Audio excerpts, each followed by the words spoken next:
and we're gonna go through it. And a lot of the theories, I just want you to know the theory.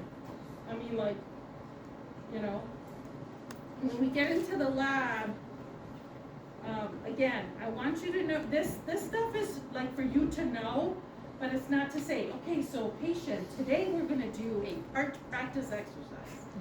This is a part practice. No, you know that that's what it's called, but that's it, right? All right, so motor control and motor learning. So we need to understand how we learn and then how we control how the process is, right? How we're moving. Define motor control, motor learning, identify approaches, outline stages, and demonstrate intervention to improve motor control. And I think this is harder to understand, you know, what are you going to do to improve it, right? That's because in real life, you're not going to go and, you know, you're going to have to come up with some kind of activity to improve it. Patient doesn't need to know, like nobody, you don't need to lecture somebody and say, this is the problem, you aren't at this stage. No, that needs to be in your head, understand that they're at that stage, and because they're at that certain stage, then you have to proceed differently, right? I gave you several handouts or references, charts. That's the information you really need to know, okay? All right.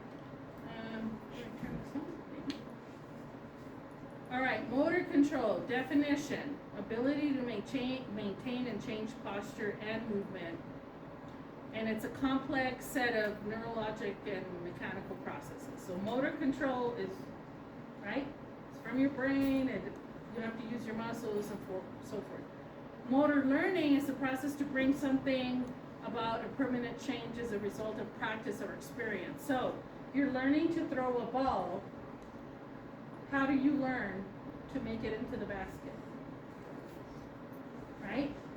Your body is having to readjust until you get what you want. And you practice until it becomes second nature. That's the same thing for walking, for rolling, for getting out of bed, right? Motor development is functional movement developed across a span, and that's the next module. Because within motor development, we're going to focus a lot on P's, right? That development, or, you know, how does it all start? So to have motor control, you have to have the ability to change and maintain your posture. You know, comes from self-generated movements, then control in relation to changing demands of task and environment. So to have motor control, you have to be able to maintain posture in the changing world, right? If I'm sitting here and I don't have motor control, I probably can't sit here unattended, right? Or unsupported. And you have to get to the point, we are all at the point where we have motor control, we have skill, right? Your patients don't, for whatever reason. So an infant learning to overcome the effects of gravity, they don't have motor control, right? Learning to move larger head in relation to smaller, to establish head control. Again, their head's real heavy. They don't know how to manage that weight in comparison to their body, in comparison to the gravity, right? So a little infant can't sit up, right? Gravity's just they don't have the control, strength to do that. So we're gonna see that. So stability of the head and trunk with simultaneous movements of the legs. So the big take here is you have to have control in order to be able to function, right? So when we're thinking of an infant, until they have head control, they're not going to be able to do a whole lot. Not even lay prone, right? You put them prone so that they can develop that extension and have that head control, because when they start sitting, if they don't have head control, it's just going to flop, right? your CVA patient who was affected all on one side doesn't have head control. Right? Does that mean that we're not going to do anything in sitting because they don't have head control? No. What does it mean? They need support. So you have to support it in that where you need it, whether it be the head, the trunk, right, the legs. You have to provide that support, which is doing what? Giving them what? Who said stimulus? Stability. How? Yes, I mean maybe. It depends. But it's providing stimulation, right? That feedback up to the brain and say, oh, this is where I'm supposed to be, because they don't have that anymore, right? They don't have a right side, or they don't have a left side, depending on the CVA. It's not there, it's damaged. So you have to make those new connections, those new controls. So for an adult, you have to provide support. And you have to encourage that, stimulate that, right? Neuroplasticity. Okay? So you have three components of motor control. Okay? So that must be considered when thinking about motor control. So task, environment, and individual. So it depends what you're doing, where you're doing it, and the person. Okay?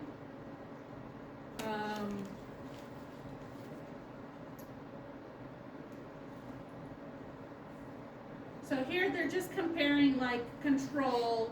If you have control, when you have control, things happen very fast, right? Learning. For you to learn something, sometimes it takes hours, days, weeks, right? And then development, it is something that is months, years, decades. We're always constantly changing, right? And as we see in the span, and you will see, even with these neurological disorders, is as an infant, all these reflexes that we'll get to next module, what we call those primitive reflexes, are normal, are there, you expect them. But they have to integrate or go away at some point. And you will see in a lot of these neurological diseases, or like a brain injury or spinal cord injury, those come back, but they're not more, right? Your body almost reverts back to that. So we're gonna look at that. These theories, know what it's talking about, but it's just I'm not gonna focus on the theories. There's several of them. Again, these are old theories, and new research has come out. Some of these were like, this has to happen before this. It's only sensory, not motor, and you're like, no, you need both, right? So I don't worry about those theories. Reflexes. Again, these are just your definitions. We are going to get, when we start doing developmental, then we'll talk about the primitive, the tonic, the riding, the protective, the equilibrium, right? Because we kind of see that with children a lot, but again, if somebody has a neurological disease or problem, they're not going to be riding, they're not going to have equilibrium, okay? Know those, what it means when I say riding, right? Let's work on your riding reflexes. Another theory. So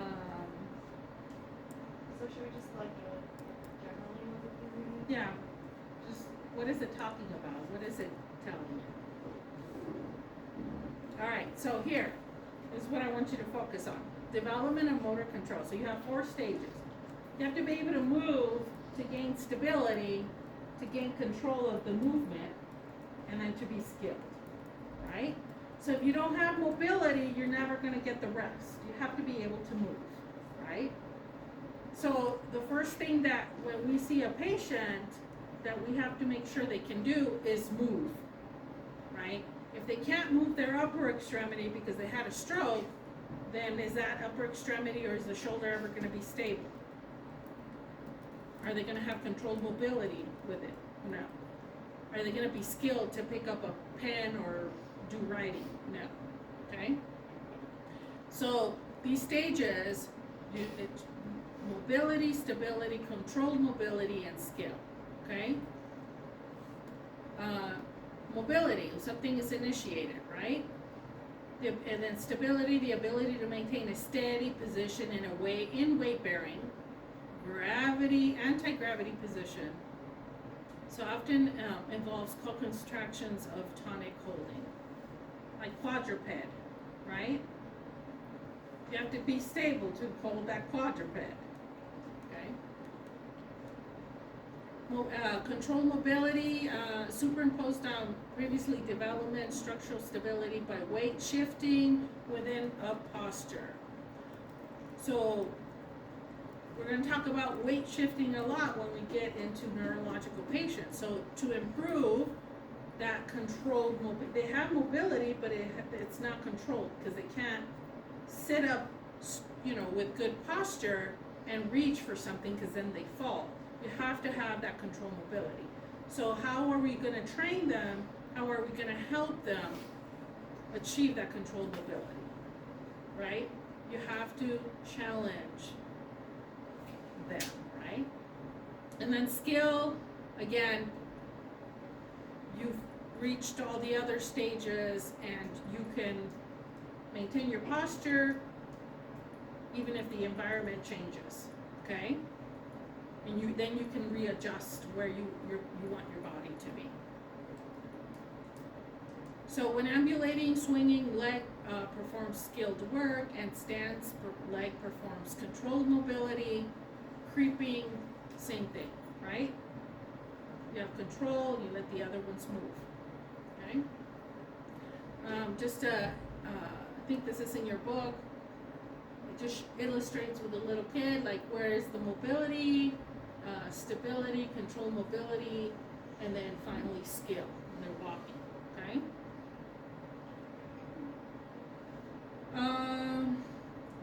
Top-down versus distributed control. These are related to motor issues related to control, and I think they're going to, does your outline give you definitions on this? I think it did.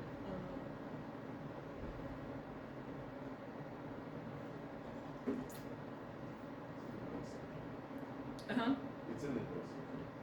In the middle section of the PowerPoint? Okay, good.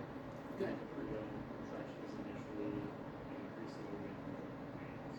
What was that? So contractions initially then increasing with hands. Is that the top-down versus distributed? Degrees of. Degrees of freedom. There's no way. Okay. It's not in the outline. Question, Leah? It's just started. So motor learning. Let's go into motor learning, okay? This is a study of the acquisition and modifications of movement, learning versus performance, guidance for appropriate use of feedback, prioritizes the impact of practice as it relates to skill and movement, focuses on transfer of learning across task environment of practice. So why is this important for us to understand what motor learning is?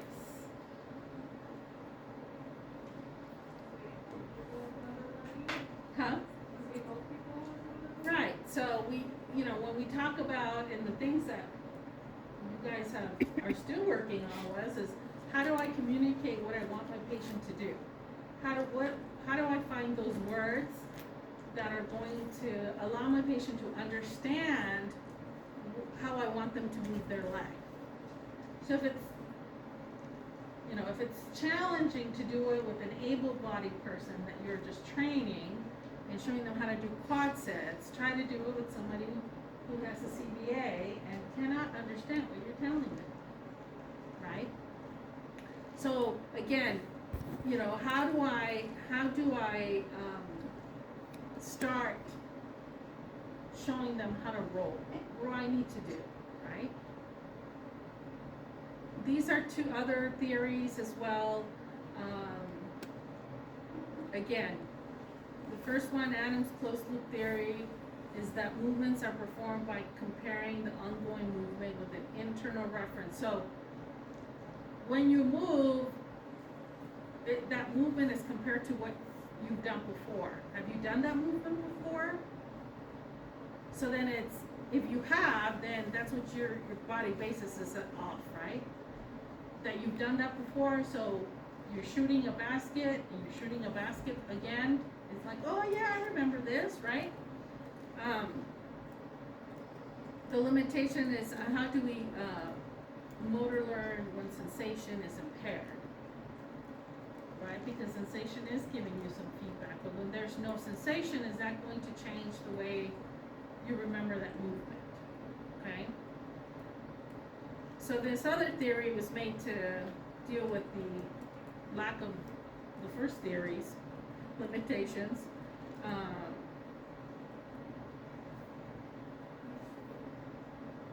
So it's having you complete the movement in a variety of conditions and settings, right? So then you're like, I remember this movement, but I did it in different ways. Which way am I going to do it this way, right? Again, know the basics of the theories, but that's it. Two models for motor learning that or the one we're going to really focus on is the fifth stages of cognitive, associative, and autonomous. I know you guys mentioned this in TheraX last week. And then the other one we're not going to really, it's there. It just uses, novice, advanced stage, expert stage. But we're going to do more of the fifth stage, okay? That's the one we're going to focus on. So cognitive stage, associative stage, autonomous. There's a sheet, right, a reference for you with these. It gives you examples for PT specific. How does that look for you, okay? So the initial stage of motor learning, it requires high concentration, conscious processing. You're acquiring information about the goal of the activity and begin to problem solve to attain the goal. This is happening quick in your brain, right? It's a controlled environment. So what does that mean? Huh? No distractions, right? They're requiring a lot of concentration to process the information you're giving them.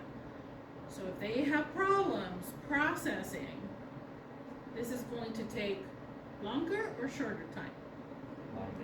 Longer, right? So if they can't, if they're having trouble processing spoken language, you have to give them extra time. Okay, you have to make it simple. No distractions, right? If you're showing them how to, bend their elbow, that's all you're showing them, nothing else. Very controlled environment, right? So that's the cognitive stage. Larger amounts of errors, right? They keep trying and trying. Inconsistent attempts, repetition of effort allows for improvement in strategies. Inconsistent performance, high degree of cognitive work, listening, observing, and processing feedback. So if somebody's in the cognitive stage, how many activities are you going to show them? One, right? One thing. How is this significant, other than knowing that you're only going to show them one thing? How is this significant for us? How is this going to affect my treatment? Take them. What's that? It's like the only activity that you're gonna be able to really do with it. Focus solely on Right, so that we know, but, so let's say you walk in and you start asking them to do all this stuff. What you see that tells you that they're at this stage? Like we do, feedback, we need you to repeat show them how to do it more. So then, what did you say, Leah? Takes longer. It It takes longer, yeah, because you're having to do all that, right? So that if you're having to do all that, you need to do what? Say to yourself. Step back. I need to step back. I need to figure out, okay, I have to show them one thing. What am I gonna show them? Right? You can't keep doing it. They're not gonna get it. It's just gonna get harder and harder. And we're not talking about you and me, you know, the average person. We're talking about somebody who has deficits. All right, the associative stage, they're a little bit more independent. They, you know, they can pretty much distinguish correct versus incorrect performance. The feedback you've been giving them, they're able to make that change with the feedback. It's a controlled environment. So what's the difference between associative stage and cognitive stage?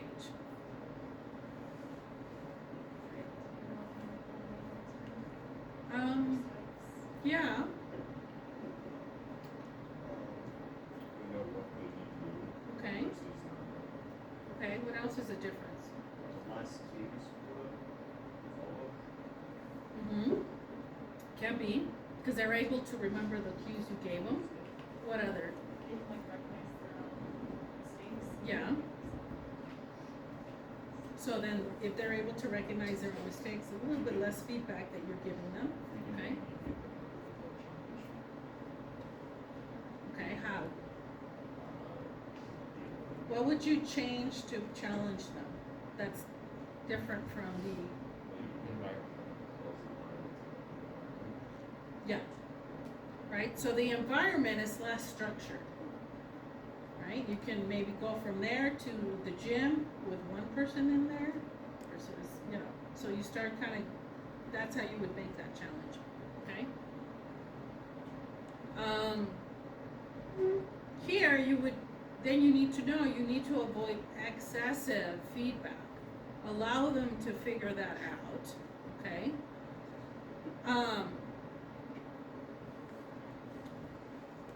They're trying to, you know, decrease the errors. They're trying to, you know, they don't need as much concentration. The skill, you know, they're trying to refine that skill, and then the coordination of the movement is getting better, right? So a large amount of practice yields refinement of motor programming surround. So in this stage, you're gonna just step back and let them make errors, and then have them fix them themselves and say, oh, that was off, right? Because that's how they're going to get that refinement, okay? So if your patient is in this stage, I think allowing them, you know, kind of stepping back a little bit, not feeling like you have to give them all those cues like you did at the beginning, okay? So this is the final stage. Skill learning, right? They improve in the efficiency of the activity without a great need of cognitive control. So that would be what?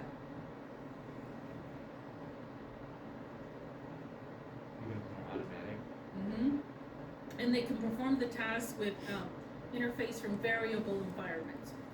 So if you're teaching somebody to go sit to stand, how would you change the environment?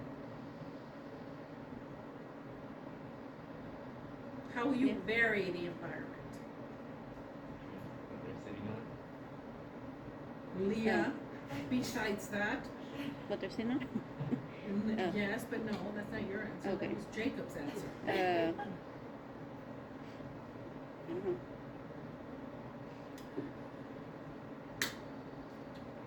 How else can you change the environment? Go to the gym, or easier time. Well, they're already at the gym. They're already sitting on a mat. So Jacob said change the sitting environment, right? Put them on a bench or something. Huh? Put them on a bench that's Put higher. them on a enough. bench that's instead of- what? Instead of them being on a mat, they could sit on like a workout bench or something. Okay, but how would that be different? Mat, workout bench. The height. Yeah. Okay, besides the height. Very good, because that's another environment change. It's The smaller. height. It's skinnier.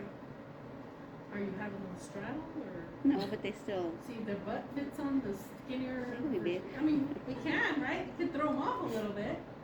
Yeah. Have resistance. How would it add resistance? You have a little ball. Okay. Oh, yeah. I was just saying, how are you gonna add resistance to a bench versus a mat? Oh, no, the actual squat. Yeah. Resistance. Maybe have it for like a mass or something, or like just like a couple sometimes, like Just or any other something. activity. Right. You know, Uh-huh. something Yeah. like that. And also doing something. And then in terms of sitting, a mat and a bench are going to have this type of padding. So what do you change? It's the same padding, even though the bench is maybe narrower, it's the same padding. What can you sit them on? Just That a doesn't chair? have the padding, Chair. a regular chair. Something that's wood, something that's concrete, right? On a ball. Right? So these stages come to play with us, like that handout says. You have to figure out what to do with them. Because if I keep somebody in the cognitive stage all the time for 10 weeks, am I improving anything? No. Okay? So in this autonomous stage, once they can sit unsupported, that's great, but are they sitting on their bed? Can they sit unsupported on a bed, on a bench, on a ball? Like, you have to make it harder and harder in order for them to be skilled, right? Because they're not always out in the community or at home gonna have the same sitting surface, the same standing surface, right? So you have to make it skilled. You have to recreate what they have at home or what you would do out in the community for them to be skilled and safe, right? So Leanda, stand up for me. Just walk up and down here. Model. Come on, you're modeling. All right, so Leanda's our patient. She's in this stage. It's like, wow, she's doing good. I'm gonna discharge her. And let's say Leanda says, you know what? I like to go shopping at the mall. But it's really busy. It's always busy. There's so many people at the mall. What would you have her do to reflect that? To get her ready for the mall? Because in the gym, when there's nobody here, she's walking great, fabulous. Corinne, one activity. Walk in a busy hallway, maybe? How is it going to be busy? I mean, if there's people. All right. Throw So. balls across the hallway. Noise, music. Okay.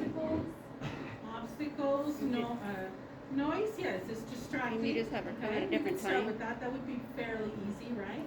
Does she have to come at the same time, or can she come at a different time when it's busier at the No, gym? no, we're going like high traffic time. So she can come when it's busier at the gym? Okay, but we want to simulate them all, okay? So yeah, obstacles, what kind of obstacles could we do? Weaving in and out of things. Okay, Maybe some like cones or something like that, just to move in and out of things. yeah, what else? Somebody said throw something at her? A ball or something? Duck, right? I mean, yeah, you can. Roll stools towards her. Like, should we have like different music playing, like every I think the whole auditory thing is good if a patient is very distractible. But if that's not their problem, I would do more of a physical challenge, right? So obstacles are good, right? Because that would be changing, how do we change the environment? Have them Or carry external something. stimulus. What's that? Any more like external stimulus. Okay, variability. Jacob, what'd you say? Oh, have them carry a shopping bag? Yeah, carrying stuff will change, right? Because it's carrying, and then you can have them weave in and out or change directions quickly when carrying something, okay? Have people walk up to them and try and sell them stuff. You want your shoes? All right, so let's say we want her dynamic balance to improve, because that's what you need, no? You need that dynamic balance to be able to stop and switch, right? Your direction. Maybe go outside. Okay, what would you do outside? Like just uneven surfaces. Okay. Have it Yeah. dance. But the mall's not necessarily uneven, right? I just need to like get just even just like walking. next to the Okay, wall. just to get used to that. Yeah. Okay, how could you do that even very simple in the gym? You could just have her mirror you and like Okay. try to stay, I don't know, it's like what they do with little kids who are athletes to try and work on like motor planning. But if you really want to see how her body's going to react, what can you do to challenge that dynamic standing balance? Stick, like where you like wave a stick and then have to.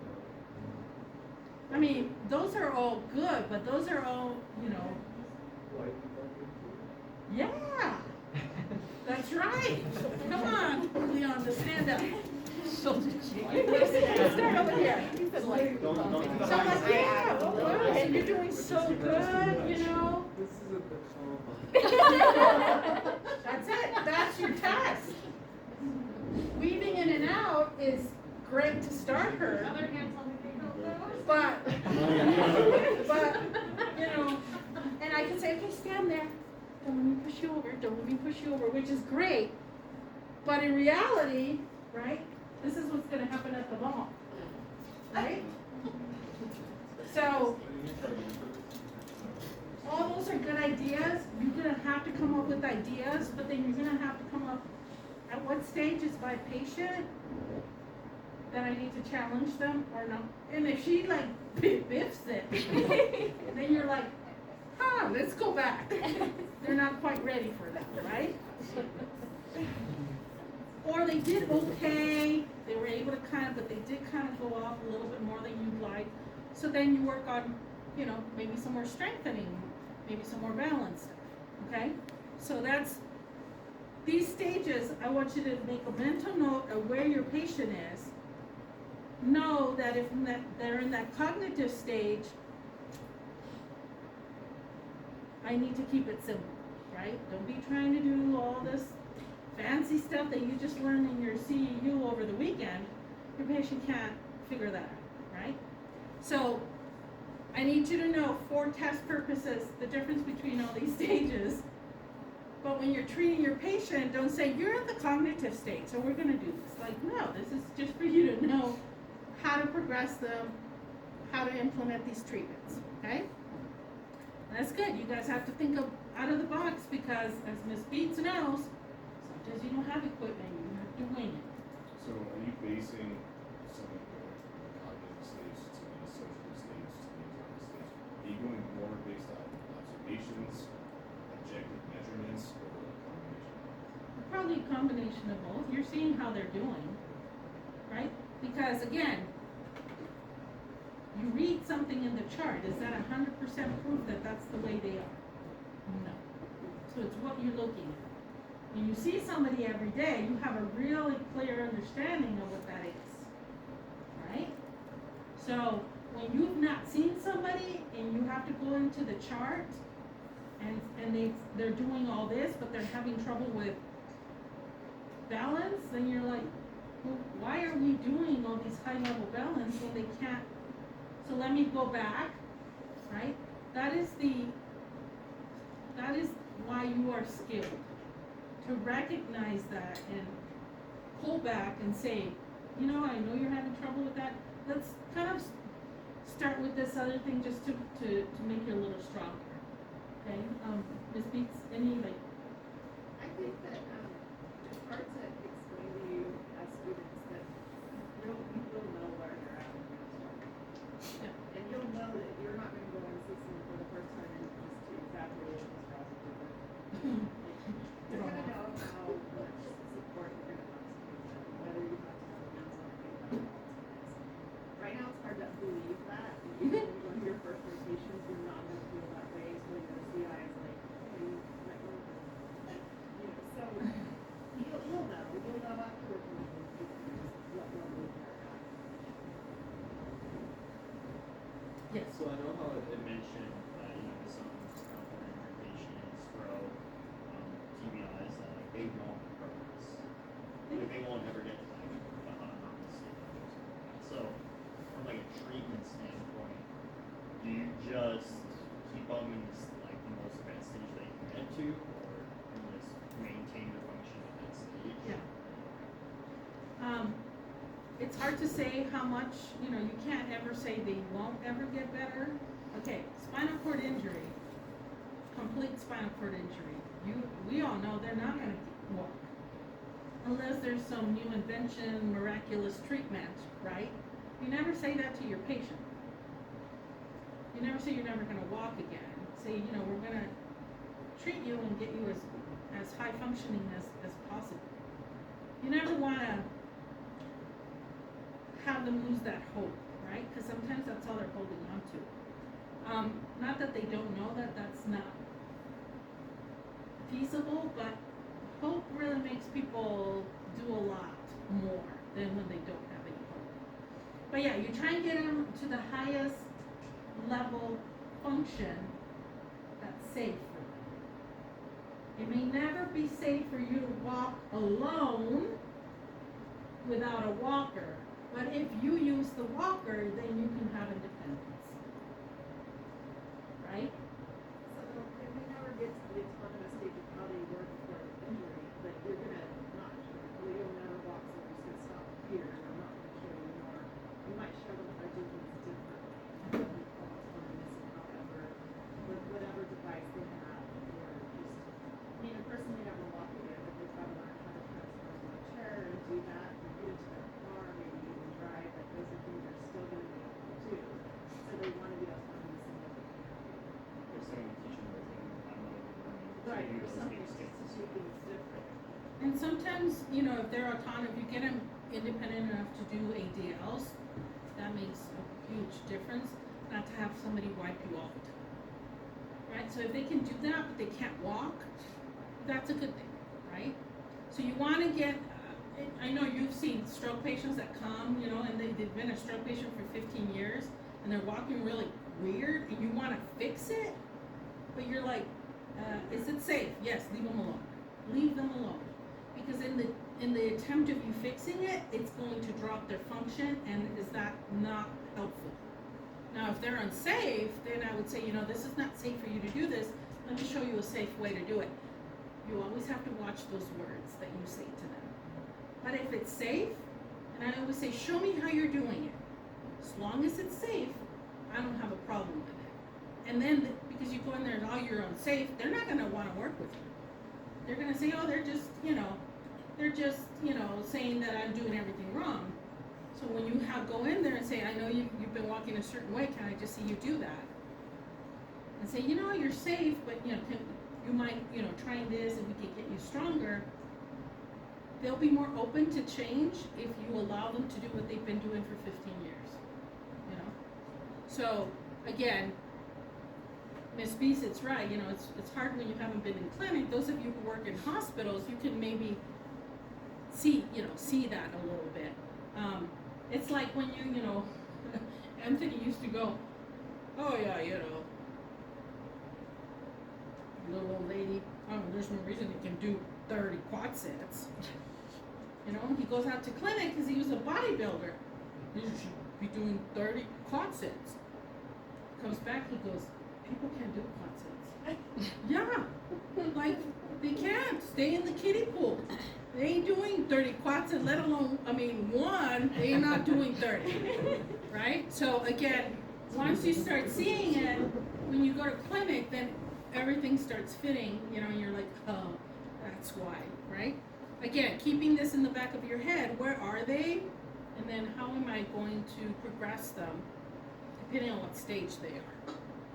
This is the other model that I'm not, yeah. So, on the autonomous stage, by the time someone gets to that stage, they're more likely going to be discharged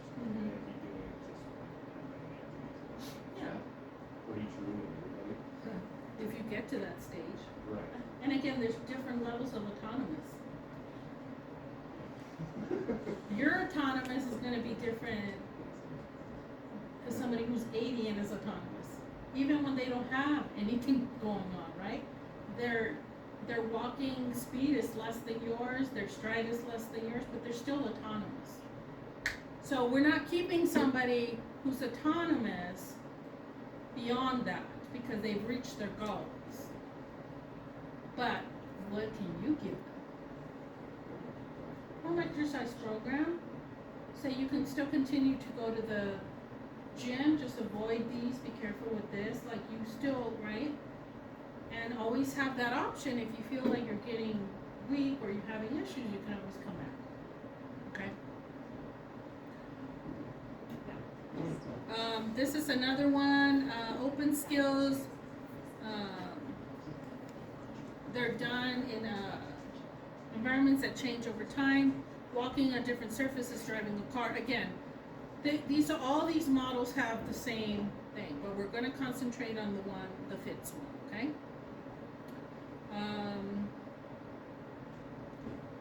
Feedback.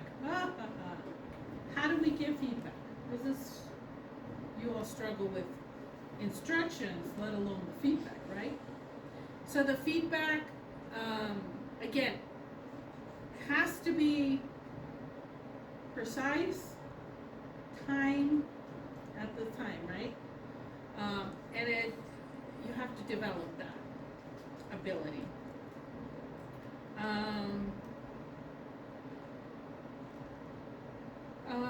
So it's, information that you give them to what, they're getting feedback from themselves, right? They're visually, you throw the ball and it didn't make the basket, the feedback is you didn't do it, right? It wasn't correct.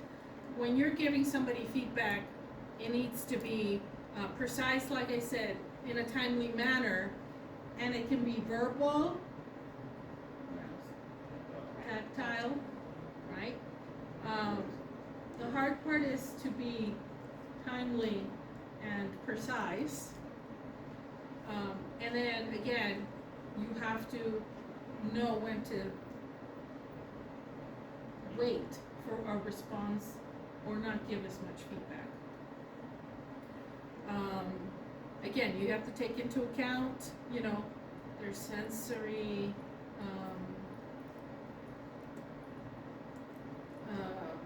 their cognition.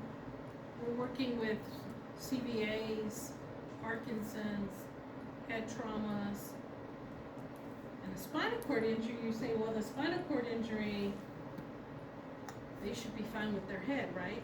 How did they get a spinal cord injury most of the time? Huh? Trauma? It's trauma. Do you think they didn't hit their head? So sometimes they have a head injury along with their spinal cord injury, okay? So feedback, we're gonna work on it because I'm gonna tap your leg to tell you how I wanna go, but I don't wanna kick your leg, tap. So that, right, if you tap after means you did it, you're like, did I do it wrong? So I say, you have to explain, say, okay, I'm gonna tap your leg, okay, now kick, right? So we're gonna work on different types of feedback, verbal, tactile, anything else, Ms. Beats? That's the hard part, to know when to say something. How long are you gonna wait for them to respond, right?